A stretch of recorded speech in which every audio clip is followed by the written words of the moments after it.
Hola, hola, los que están llegando, muchas gracias. En este, por lo menos en Santiago, día de lluvia. En honor a la hora, vamos a partir. Eh, bueno, bienvenidos por estar acá. Me presento, soy Loreto Covarrubias, soy la directora ejecutiva de posgrado de la Escuela de Psicología. Y la idea del día, ¿no es cierto?, es conversar con María José León.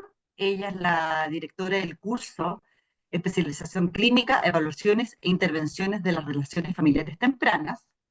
Y nos convoca hoy día a hacer una charla, un conversatorio, ¿no es cierto?, que se ha titulado Observar más allá de las palabras, evaluación clínica de las relaciones familiares en la infancia. Como les comentaba, hoy día está con nosotros María José León. Ella es psicóloga, PhD, es directora de la Fundación Más Mente. Así que María José, bienvenida, muchas gracias por estar acá y te doy la palabra. Ya, muchas gracias, Loreto. Bueno, a los que están presentes y ojalá que se vayan uniendo más personas.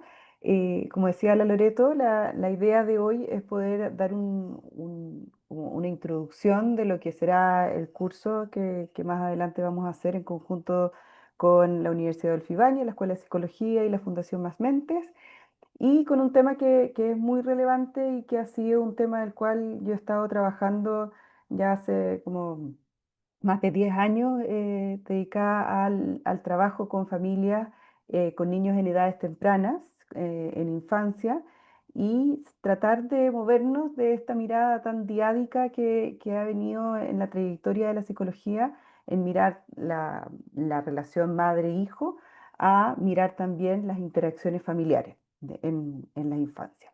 Entonces, la invitación de esta charla, ojalá que puedan tener preguntas y tener un momento de conversación, que observemos más allá de las palabras, y también aprendamos a mirar las relaciones familiares que se dan en la primera infancia. Como decía Loreto, soy María José León, psicóloga, doctora en psicoterapia y especialista en relaciones familiares tempranas.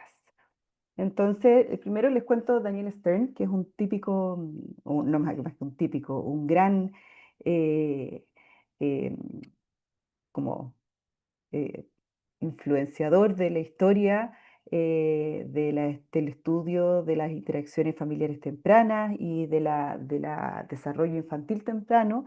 Él habla algo muy importante y necesario para los psicólogos o para las personas que trabajamos con niños pequeños y con sus familias, que los seres humanos no sobrevivimos sin grupos. Y esto es algo que se sabe, pero que muchas veces no propiciamos tanto el grupo. En este caso, la familia, el equipo, la tribu. Hay un proverbio africano que muchas veces se repite, que para criar un niño se necesita una tribu, y en este caso es completamente cierto. Para poder criar un niño se necesita que haya una red de apoyo, y uno de los factores de riesgo que más sobresalen en psicología para poder estudiar la infancia, en el estudio de la infancia temprana, es la soledad. La soledad es un factor de riesgo, pero fundamental al momento de criar, ¿ya? Y eso lo pudimos ver en la pandemia. Entonces, habla que en todos los momentos del desarrollo humano nosotros necesitamos un grupo que nos sostenga, ¿ya? Una red de apoyo que nos sostenga. Entonces, vamos a hacer primero un recorrido por las relaciones familiares en la infancia. Em, las relaciones, como puede que muchos de ustedes sabrán, que las relaciones familiares tempranas son la base del desarrollo, es decir, donde se forma la casa más adelante, los pilares que sostienen esta formación de la casa, y dependiendo el tipo de pilares que armemos, es que cuán fuerte, segura puede ser esa casa que nosotros armemos. Es decir, lo que ocurre en la infancia temprana deja una huella en el bienestar futuro, no es completamente determinante. El ser humano tiene muchas posibilidades de desarrollo. Se ha estudiado y se sabe que el ser humano es muy resiliente, que muchas experiencias también en la adolescencia, en la adultez, pueden ser experiencias como que generen a esos ángeles en la guardería, es decir, esos ángeles en nuestra crianza. Pero por otro lado también no podemos desconocer que en los primeros años de vida, los primeros 3 años de vida, los primeros 5 años de vida, es donde más fuertemente y más potentemente se desarrolla el individuo. nace una guaguita con una cabecita chiquitita, así como este porte, y termina a los 5 años con una cabeza ya mucho más grande, de casi el diámetro de un adulto, y por lo tanto es que cosas pasan dentro de esa cabeza, es decir, el desarrollo tanto de la estructura cerebral como del funcionamiento cerebral se da fuertemente en esos primeros años. Entonces, las experiencias tempranas moldean el cerebro social y emocional. Es como los adultos cuidadores tenemos las manos como moldeando el cerebro de los niños. Imagínense si a alguno le gusta hacer cerámica o jugar con greda, con plasticina, el cerebro de los niños en edades tempranas es como que si nosotros estuviésemos moldeando esa cerámica o esa greda y estamos ayudando a que todas esas conexiones cerebrales, esa estructura y ese funcionamiento, porque una cosa es la estructura y otro cómo funciona esa estructura, se vaya formando. Entonces, los vínculos tempranos y sobre todo los vínculos que dan confianza y seguridad van favoreciendo que el cerebro se vaya integrando y que, por lo tanto, que el niño vaya pudiendo regularse emocionalmente, que vaya integrando la capacidad de expresar emociones y de regular emociones y que también vaya desarrollando esa capacidad de ser resiliente, de que cuando hay dificultades puedo volver como a pararme y tomar esas dificultades para salir adelante. ¿Bien? Y la calidad del apego, el apego es una de las teorías que más se estudia en infancia, sobre todo en primera infancia se sabe que predice el ajuste socioemocional, predice el rendimiento escolar y tantas otras variables que no las nombré acá, pero el apego, que es una teoría fundamentalmente de regulación emocional, es la que nos predice muchos ajustes del desarrollo y de trayectorias del desarrollo del ser humano. Entonces, este es como el típico o uno de los dibujos, diagramas que representa cómo funciona el apego, ¿ya? Pero este diagrama, si se fijan, está pensado en una base segura, en una persona que cumple la función de apego y que regula al niño para que pueda salir a explorar y que a la vez regula al niño para que sea un refugio seguro cuando se estresa. Pero sabemos, estudios nos han mostrado que el apego es una red relacional.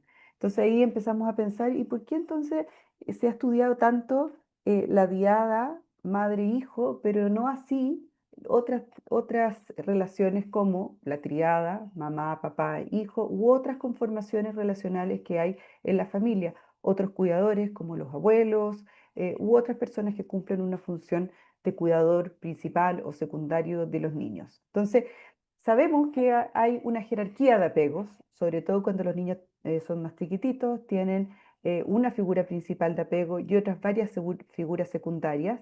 Estas figuras pueden incluir a sus padres, a hermanos mayores, porque siempre hay una jerarquía en el apego, o a cuidadores que sean consistentes. Y en la medida que el niño va creciendo y tiene más capacidad cognitiva, va pudiendo incluir más personas. Entonces se va formando, como sale acá en el dibujo, una red de apego, una red de personas que favorecen la regulación emocional y el desarrollo infantil. Y se sabe también, ahí me faltó el año, que es el 2021, tener varias figuras de apego es adaptativo, es bueno, ya que aporta resiliencia y continuidad en el cuidado. Entonces, como les decía antes, una de las cosas eh, que pone en riesgo el desarrollo infantil es tener pocas figuras de apego. Eh, y la multiplicidad de figuras de apego, es decir, no se puede tener 500.000 figuras de apego, en general es un número acotado, pero un número que supera el uno y el 2, es decir, son más de dos personas o se espera que ojalá sean más de dos personas, sobre todo cuando el niño ya va creciendo. La multiplicidad protege al niño ante la ausencia o sobrecarga de una figura específica. Entonces, la monoparentalidad y la crianza en soledad es un riesgo, ¿ya? Y si alguno de ustedes cría solo, lo podrá saber que el cansancio que implica criar solo es altísimo y eso mismo, la sobrecarga recae sobre la misma persona y no hay esa posibilidad de cambiar o de hacerse como turnos también. Eh, entonces, vamos a mirar primero el contexto chileno, teniendo como esta introducción a lo que es a lo que es la infancia y la importancia de las redes familiares y las redes de apoyo en la primera infancia, las redes de cuidado, mejor dicho, en la primera infancia. Y sabemos que en el contexto chileno nuestra estructura familiar, dado el Informe Nacional de Bienestar de la Niñez que desarrolló el Observatorio de la Niñez de la Fundación Colunga y lo publicó el año pasado, muestra que un 20% de las familias vive solo con un adulto cuidador, ¿ya? Entonces, de 10 familias, 2 viven con solo un adulto cuidador y el 91% de estos hogares son de jefatura femenina. Dentro de ello, el 39% de los niños de decil de ingresos más bajos viven en un hogar monoparental y ahí hay dos factores de riesgo que se juntan. El factor de riesgo del nivel socioeconómico más el factor de riesgo del hogar monoparental. Y un 13% en el decil de los ingresos más altos vive en un hogar monoparental. Es decir, como les decía, se va acumulando factores de riesgo en niveles socioeconómicos más bajos.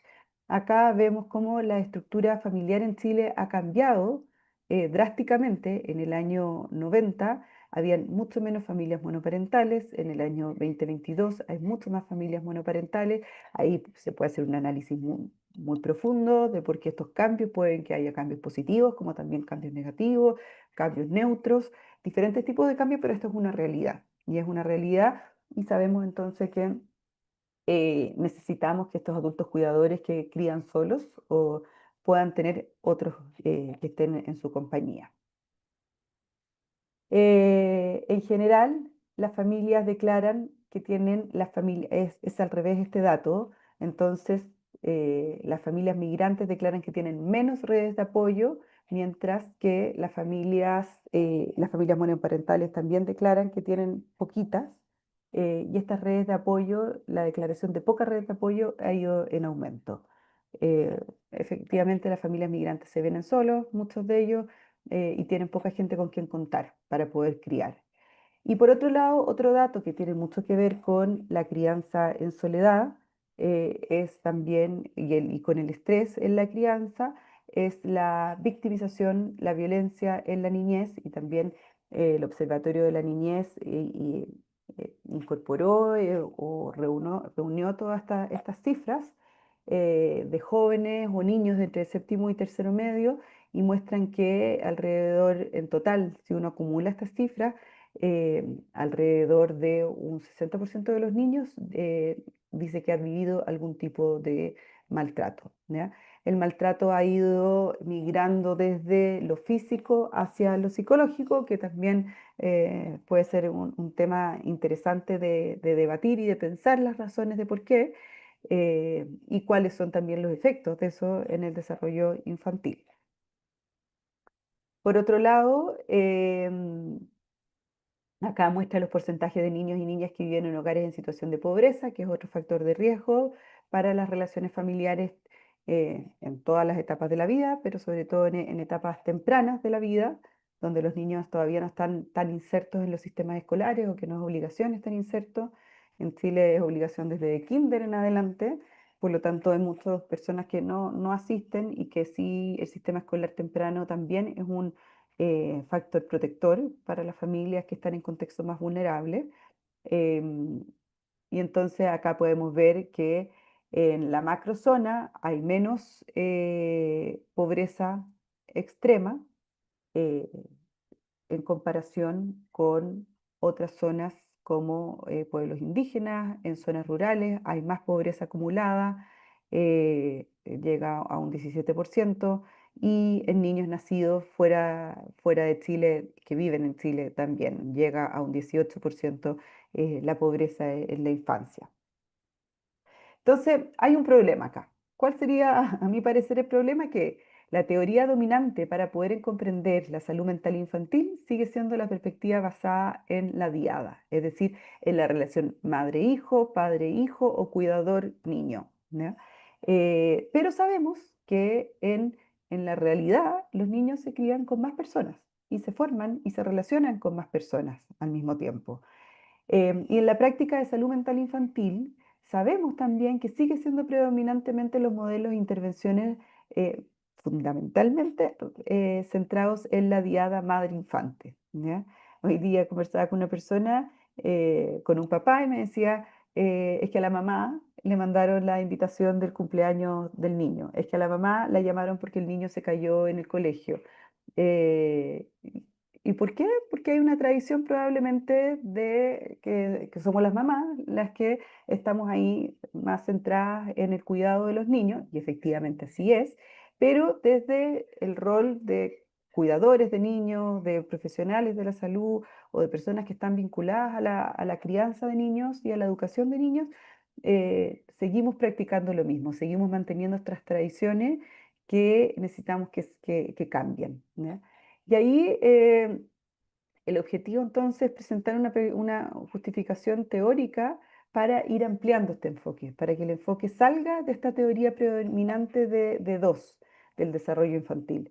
Hay una comprensión, sabemos que este estudio ha ido, como son todos los estudios y las tradiciones, van evolucionando desde lo más esencial, lo más básico, lo más común también, lo más tradicional, a lo menos tradicional o a lo menos común o a lo menos repetitivo.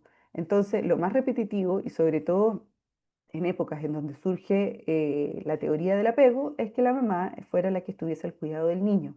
Pero esto ha ido cambiando y esperamos también que siga cambiando más aún y que cada vez los padres u otros cuidadores se incorporen de manera protagónicas al cuidado de los niños y por lo tanto entonces nosotros desde en los roles que ejerzamos necesitamos ir también moviendo esa aguja.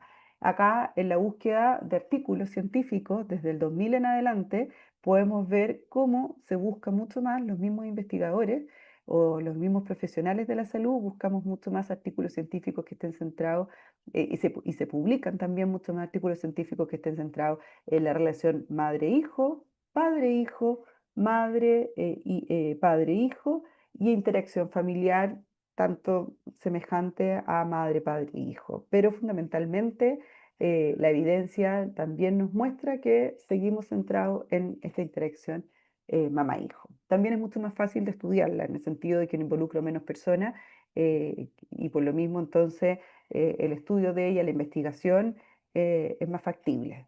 Eso es una realidad también.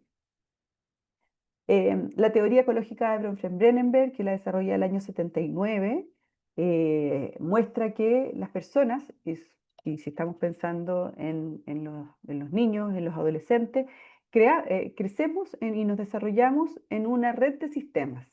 Y ahí tenemos primero un sistema individual, donde estamos nosotros, que somos personas cada uno con nuestras propias características, nacemos en diferentes lugares particulares, con un temperamento específico, características biológicas, etcétera, con nuestras propias características personales.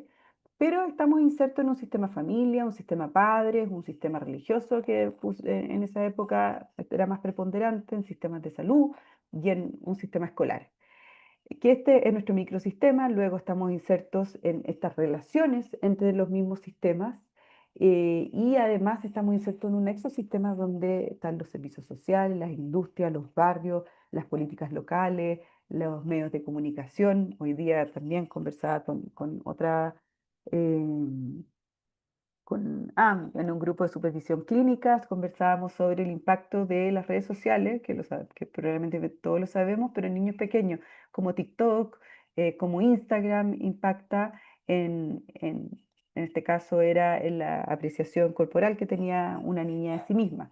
Entonces, los medios de comunicación también influyen en el desarrollo infantil y otros temas, el macrosistema como las ideologías, la cultura, hoy día que está todo mucho más comunicado, por lo tanto sabemos qué está pasando en otros países, hay muchos países en guerra y cómo eso influye en el desarrollo de los niños.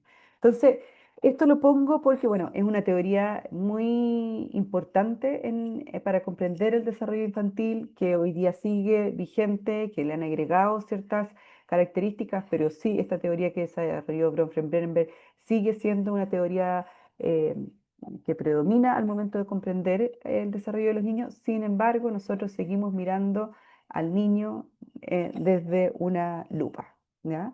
O por lo menos hablo desde la psicología, seguimos mirando el desarrollo infantil desde esta lupa, un poco miope nuestra lupa, donde nos centramos en aspectos eh, muy, como, que son muy importantes, como la relación de un cuidador con el niño, fundamentalmente de la relación de la madre con el hijo, pero necesitamos ir ampliando este foco.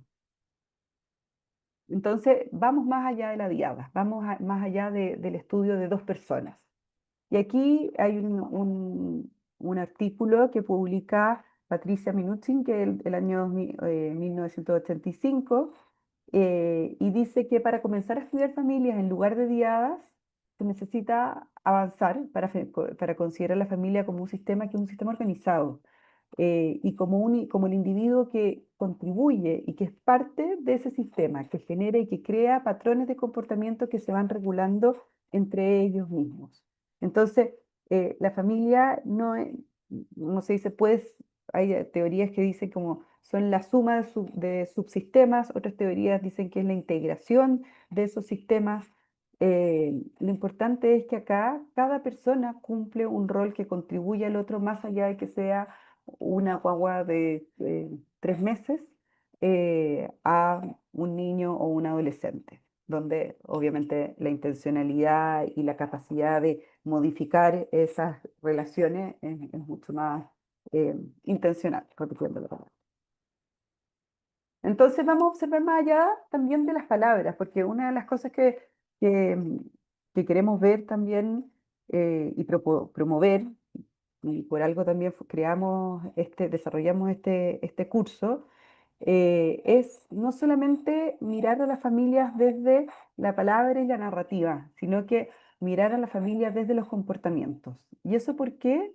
Y desde las interacciones. ¿Eso por qué? Porque los comportamientos no verbales, la mirada, el tono, cómo uno se sincroniza, la emoción que se comparte, el ritmo, reflejan el vínculo mucho más que las palabras y muestran cómo las personas se relacionan mucho más que las palabras. Nosotros podemos tener un discurso muy bien armado, pero al momento de mirar una interacción, esa interacción me va a mostrar patrones, como dice acá abajo, que son invisibles en las entrevistas, que en las entrevistas no vamos a poder ver esos patrones y no vamos a poder eh, como ver esa riqueza que las palabras la perdemos. La palabra tiene una parte muy rica también, sin embargo, en la interacción aparece la realidad preponderante sobre lo que uno puede relatar y narrar sobre lo que está sucediendo.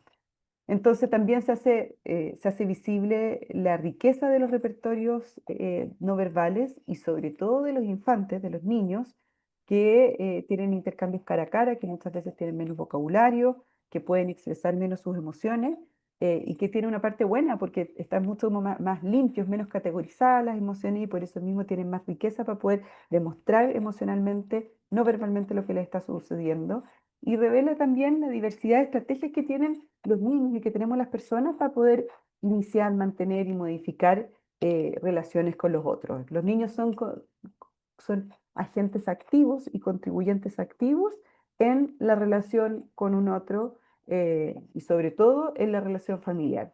Entonces, sí, esta foto yo siempre la muestro cuando hago clases, que es una foto muy interesante. Y ahí sí pueden mirar, si uno le tapa la cara, los ojos a esta guagua, puede ver una boca, que es una boca que manifiesta un estado emocional más alegre, pero por el contrario, si hago el ejercicio de taparle la boca a esa guaguita, veo unos ojos que manifiestan un estado emocional más bien negativo, más de angustia. Entonces, esta expresión emocional que es discordante, que es incoherente, en la cara de una guagua, porque es muy difícil al mismo tiempo, traten de hacer así, poner la cara de pena más la boca de alegría, es muy difícil, y no es coherente con cómo está organizado nuestro sistema muscular. No la podemos, probablemente nos habríamos saltado esa cara si es que no estuviésemos observando. Y a la vez también, no solamente nos habríamos saltado esa cara porque son minutos o momentos fugaces, sino que también en la narración probablemente esta mamá no habría podido narrar esa discordancia afectiva, física, muscular que su hija está viviendo en ese momento. Entonces, ahí está la riqueza de poder observar.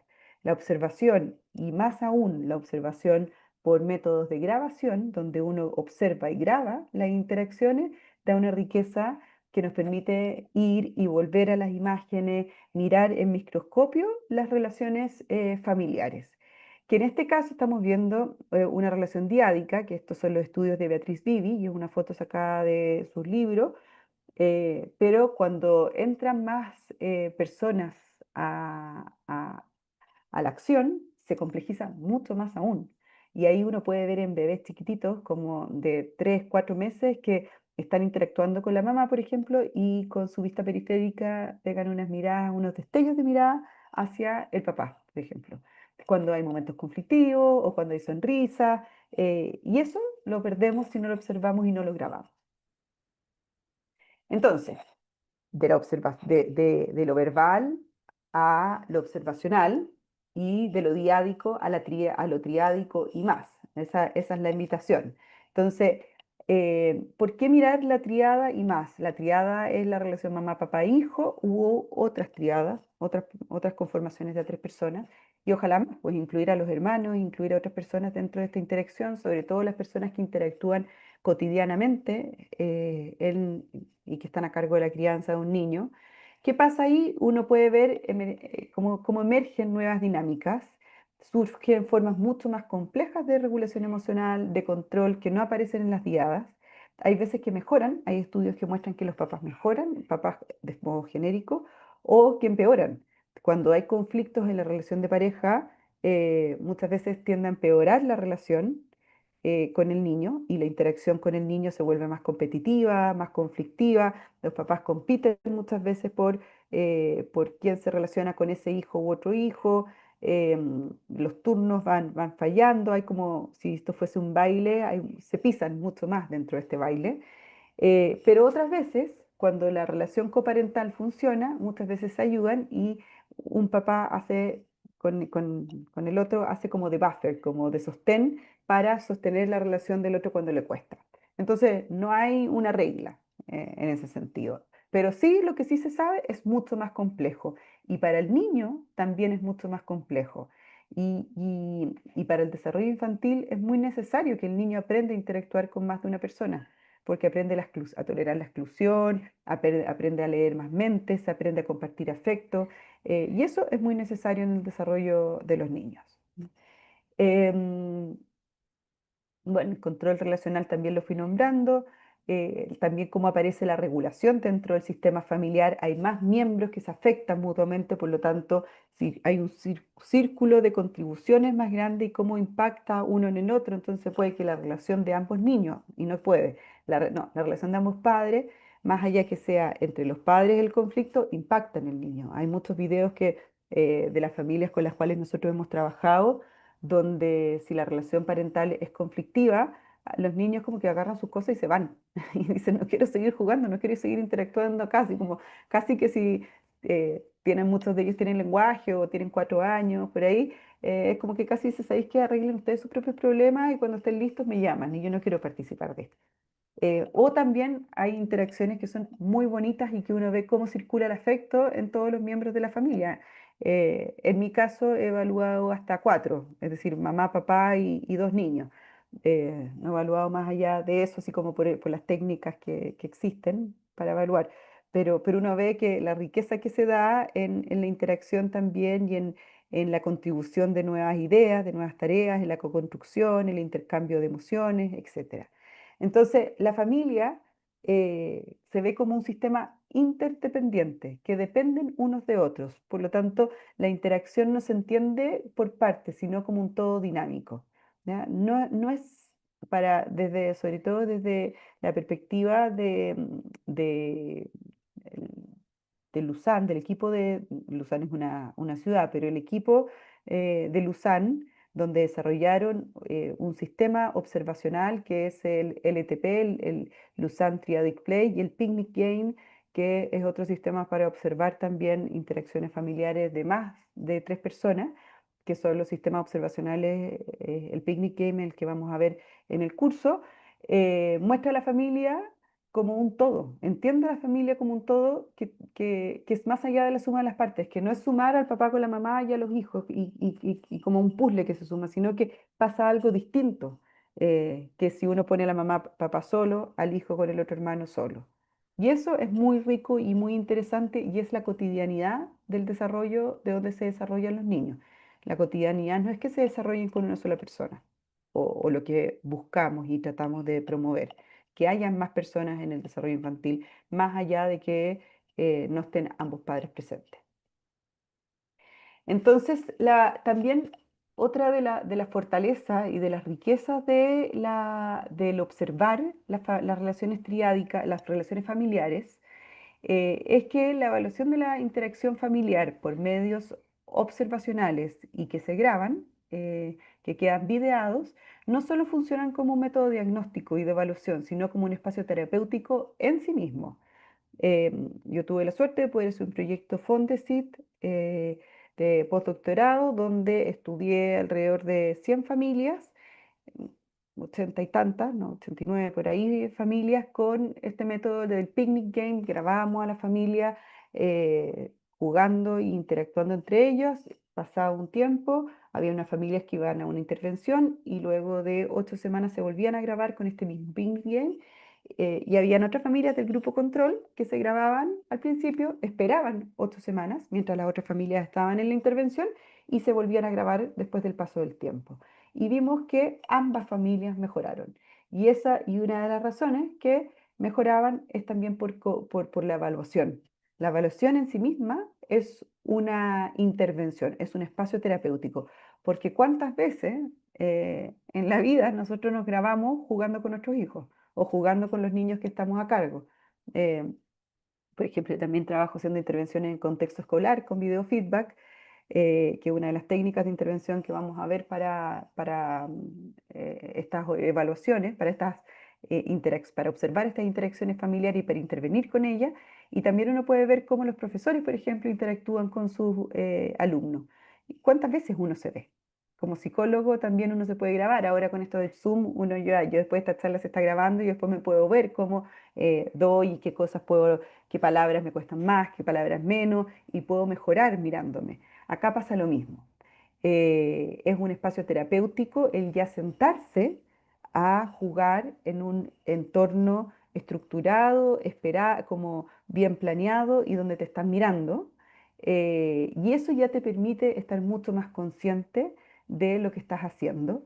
Y luego entonces de esta evaluación nosotros podemos ocupar esta evaluación videada para hacer esta técnica de video feedback, que es clave porque ayuda a los papás a poder mirar estas interacciones, a mirar cómo se relacionan entre ellos y a reconocer las señales del niño y los patrones propios de relación.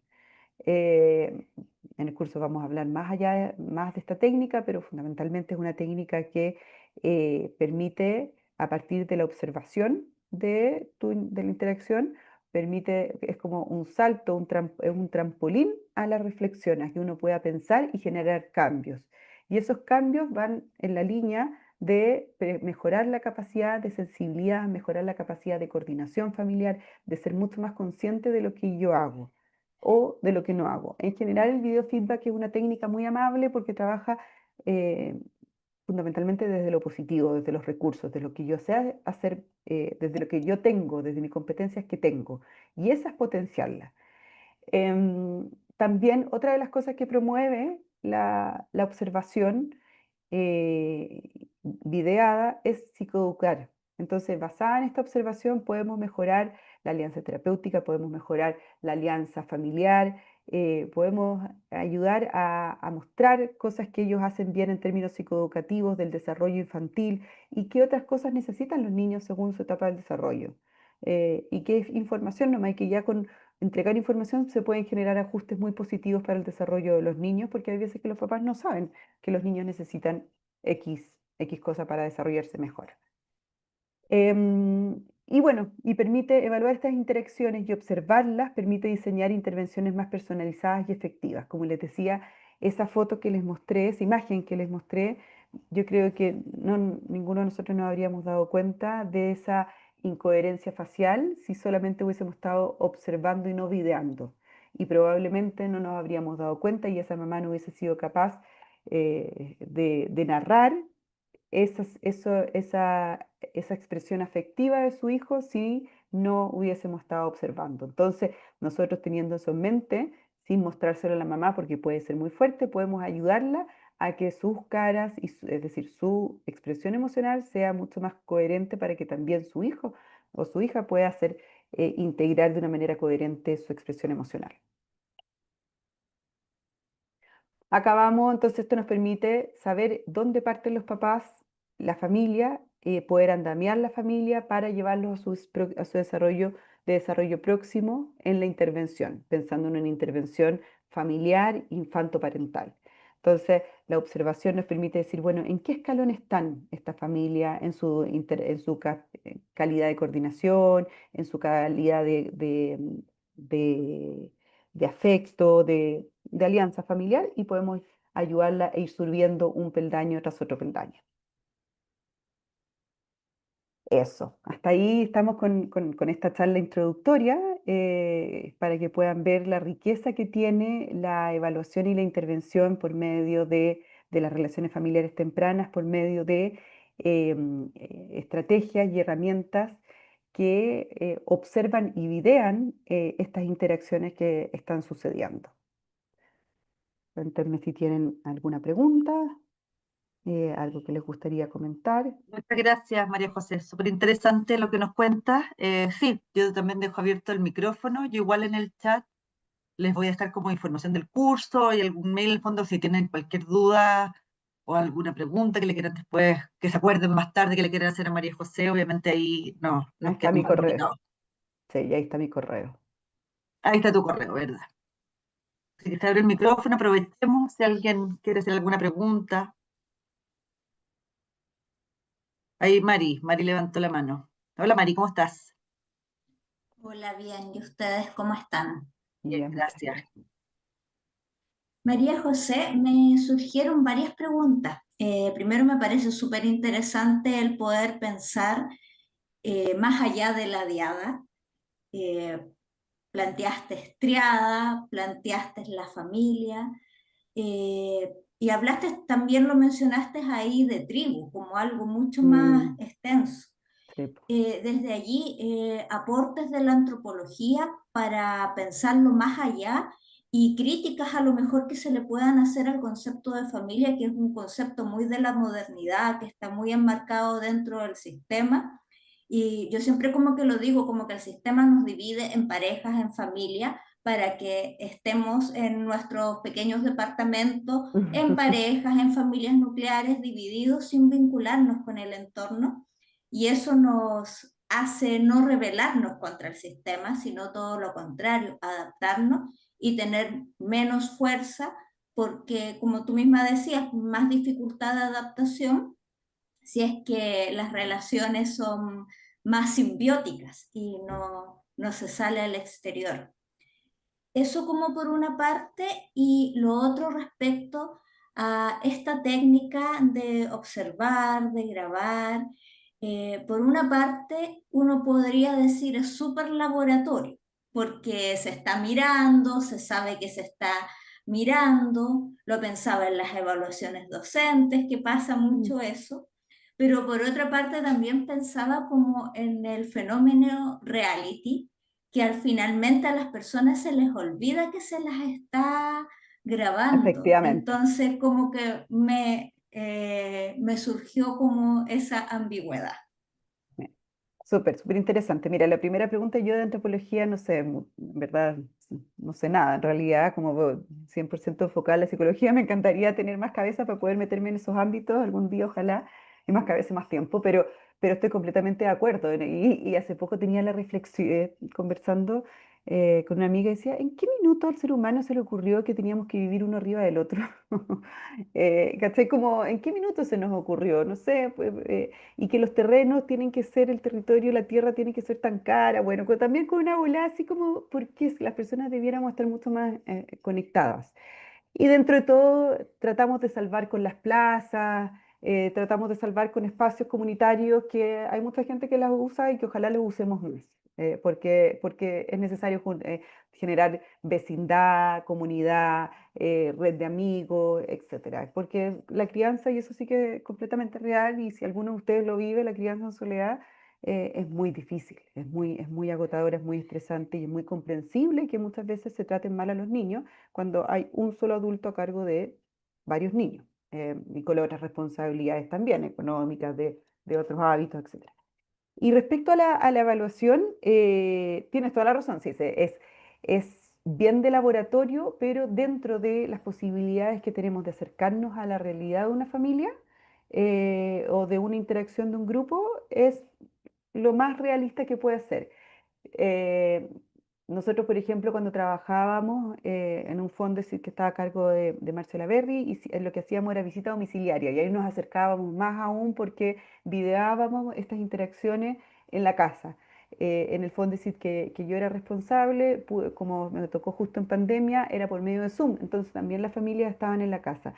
Y pasa que, queramos o no queramos, los patrones aparecen. Por eso los patrones relacionales, no, como no son, es decir, son patrones que muchas veces están debajo de la conciencia, y por lo tanto no es como lo verbal, que lo verbal uno puede tener una estructura intelectual buena, o un discurso muy armado que sostenga lo que quiero decir y que sea súper coherente, pero que después, si yo veo la interacción, chuta, digo, puede que no sea tan así, o no es con la imagen que me estoy haciendo, pero en lo no verbal y en lo interactivo, los patrones después de ciertos minutos ya aparecen.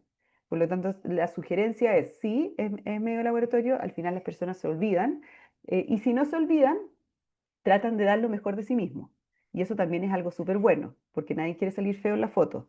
Entonces, cuando nosotros después pensamos en intervenir, tenemos a los papás dando lo mejor de sí mismos para la relación con su hijo, y por lo tanto podemos verlo en su mejor foto. Y le decimos, bueno, este es tu potencial. Desde acá nosotros, esto existe, esta cara tuya está. Entonces podemos trabajar para en el día a día tratar de llegar a ese potencial, porque tú lo tienes, no es que yo lo esté inventando. Em, entonces, mi recomendación es tratar de grabar más de 10 minutos o mínimo 10 minutos, porque ahí uno ya se asegura de que ya se arma se pueden ver patrones.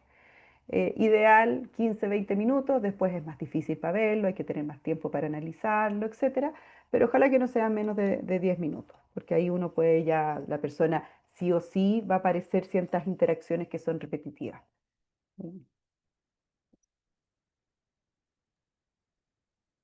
Oye, María A José, ver, acá nos dejaron en el chat una pregunta que dice, hola, me gustaría saber si además de la intervención videada, video feedback, hay otro tipo de intervención que se impartirá en el curso. Si es así, ¿cuál o cuáles? Gracias.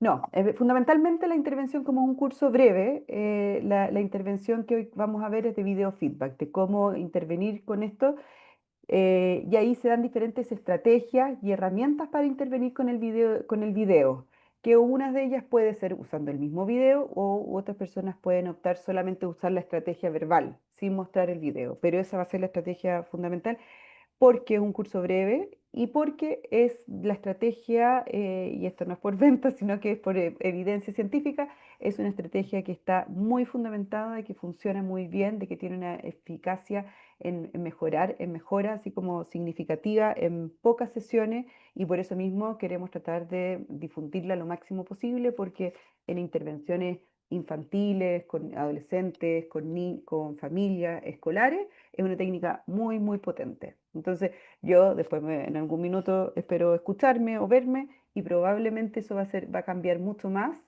mi forma o va a mejorar mucho más mi forma de exponer, a que si la Loreto me da un comentario después, oye, María José, podría cambiar esta palabra, por ejemplo. Si yo me veo, va a ser mucho más impactante, y va a generar como una memoria, eh, que queda mucho más grabada, ¿no? Sí, que queda más grabada como en nuestro cerebro en ese sentido. Bien, bien informar lo que estoy diciendo, pero va a ser la técnica. Y ahí, Mari, espero haberte respondido las inquietudes. Súper, bueno, comentarle ahí en el chat, les dejé el link del curso. El curso, como comentaba la María José, son pocas sesiones, son 6 sesiones, que comenzamos el 8 de octubre. Así que bueno, los que estén interesados, cualquier duda que tengan, nos cuentan, nos escriben. Eh, no sé si hay Vamos a alguna... hacer, sí. Vamos a hacer tres profesoras, es- es decir, no doy el curso yo sola, entonces ahí hay diferentes miradas de personas que están súper actualizadas en todos estos temas.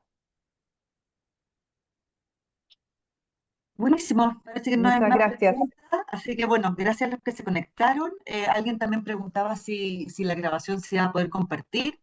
Efectivamente, en el fondo los inscritos el próximo día, no sé si alcanzamos mañana, pero si no, durante los primeros días de la próxima semana se les va a enviar para que ahí la puedan revisar. Además, como comentaba la María José, siempre es bueno después verse y comentar, así que, Cuesta también, pero sí. claro.